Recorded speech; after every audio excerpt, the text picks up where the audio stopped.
시편 1편.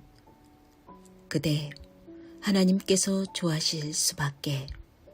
죄악 소굴에 들락거리길 하나, 망할 길에 얼씬거리길 하나, 배웠다고 입만 살았길 하나. 오직 하나님 말씀에 사로잡혀 밤낮 성경 말씀 곱씹는 그대. 에덴에 다시 심긴 나무, 달마다 신선한 과실 맺고 잎사귀 하나 지는 일 없이 늘 꽃 만발한 나무라네. 악인들의 처지는 얼마나 다른가. 바람에 날리는 먼지 같은 그들, 입이 10개라도 할 말 없는 죄인들이라 떳떳한 이들 사이에 끼지 못하네. 그대의 길은 하나님께서 지도해 주시나 악인들의 종착지는 구렁텅이일 뿐.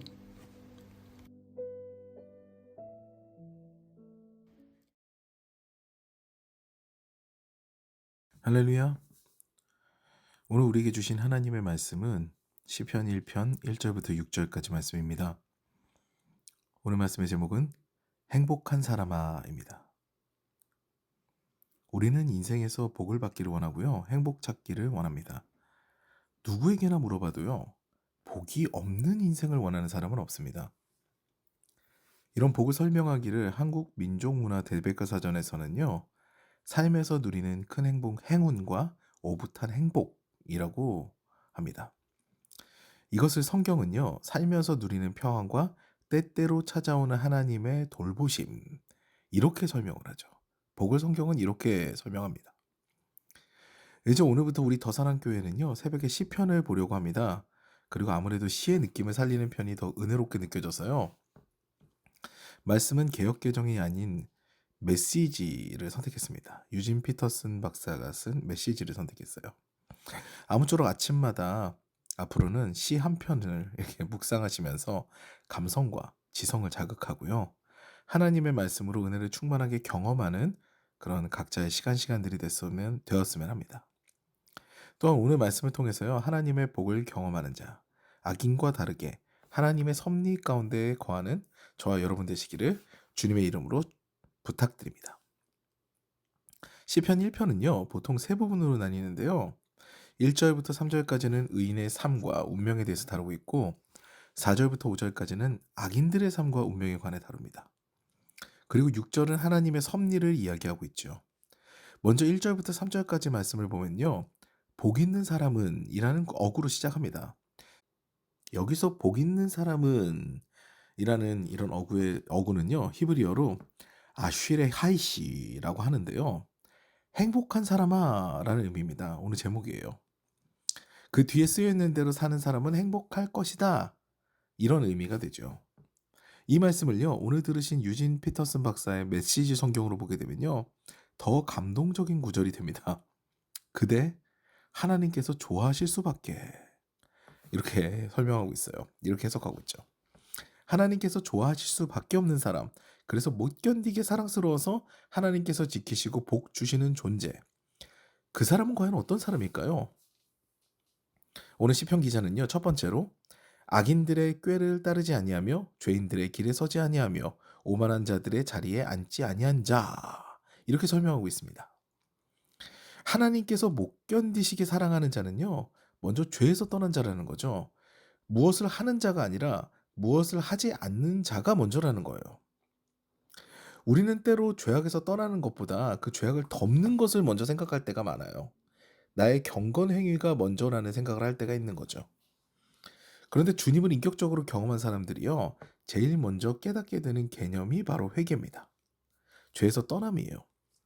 악인들이 속삭이는 악한 일에서 벗어나는 것, 내가 죄인의 길에 서서 행동하지 않는 것, 오만하고 거만하지 않는 것, 오직 예수님 닮아 온유와 겸손을 배우는 삶이 바로 진정한 회개를 경험하는 삶이 됩니다. 이같이 하나님께서 좋아하실 수밖에 없는 사람은요. 먼저는 죄악에서 떠난 사람입니다. 그 죄를 미워하고 다시는 그 길에 서지 않는 사람이지요. 그리고 그 다음에는요. 이제 무엇을 하는 사람이 나와요. 하지 않는 사람이 먼저 나오고 그다음 무엇을 하는 사람이 나오는데 무엇을 하느냐?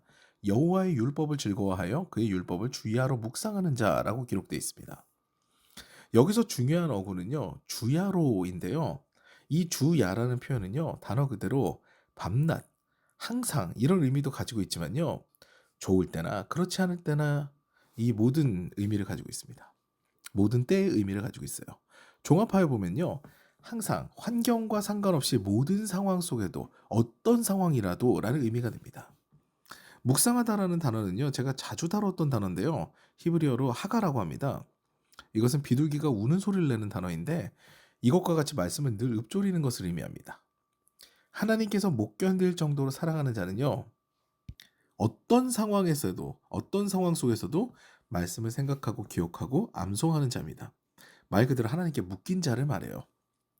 악과 철저하게 단절되고 하나님의 말씀을 가까이 함으로 하나님과 소통하는 자를 주님께서는 사랑하시는데요. 주님은 그를 시냇가에 심으십니다.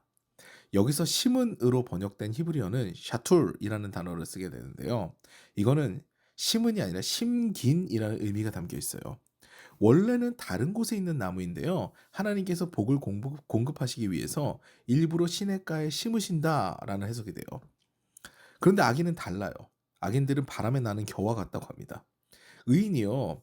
다른 곳에 있었을지 몰라도 하나님께서 심겨 오셔서 시냇가에 와서 하나님께서 심으셔서 그런 나무가 돼서 때마다 열매를 맺고 잎사귀가 마르지 않는 것과 다르게 악인에게는요.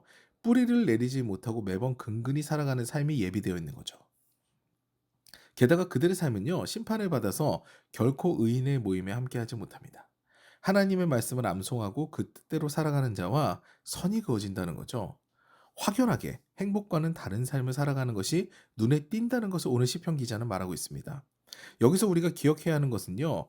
복 있는 사람은 이 구절은 단수지만 악인들은에서 알 수 있듯이 이 구절은 복수입니다. 그만큼 의의 길을 따르는 사람은 적고 악의 길을 따르는 사람은 많다는 거죠.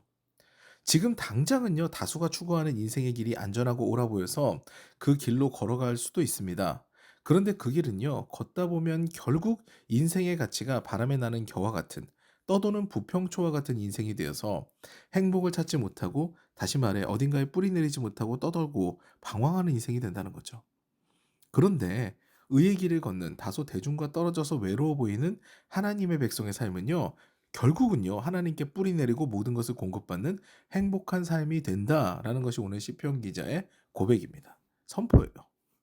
이제 마지막 절을 보면은요, 하나님의 섭리가 보입니다. 6절은 무릇이라는 단어로 시작되는데요. 이 단어는 히브리어로 키라고 합니다. 이 뜻은 왜냐하면이죠. 의인과 악인들이 이렇게 사는 배경에는요, 하나님의 섭리가 있다라는 겁니다. 의인은 하나님께서 인정하세요. 좋아하세요. 어쩔 줄 몰라 하시면서 사랑하십니다. 그런데 악인은요, 그저 내버려 두십니다. 그래서 망하게 되는 거예요. 하나님께서 내버려 두시니까 악인이 망하게 되는 겁니다.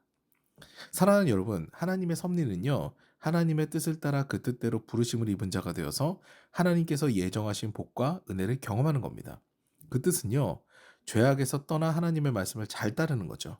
이렇게 살아가며 하나님께서 좋아하실 수밖에 없는 인생이 되어 하나님께서 예비하신 수많은 행복을 경험하는 저 여러분 되시기를 주님의 이름으로 축원합니다.